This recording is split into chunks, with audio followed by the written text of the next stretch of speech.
Hey guys, I'm going to show you two ways you can invite people to an event directly from within Gmail. So let's say you have an email coming from the person you want to invite.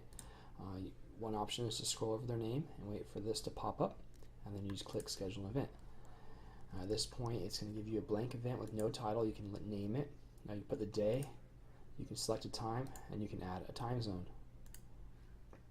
It'll automatically have no location, and it tells you Google Meet. You can cancel that. You can add a description, and then you would just save it to invite them. I'm not actually going to send it. And I'll show the other way that you can do it.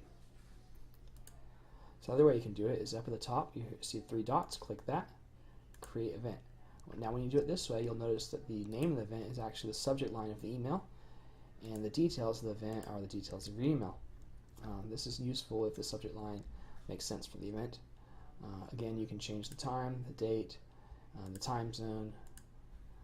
Then as far as the conference, you can close that out if you don't need that. You can add a physical location, things of that nature, and you hit save, and it would actually invite them to the event. So that's how you do that.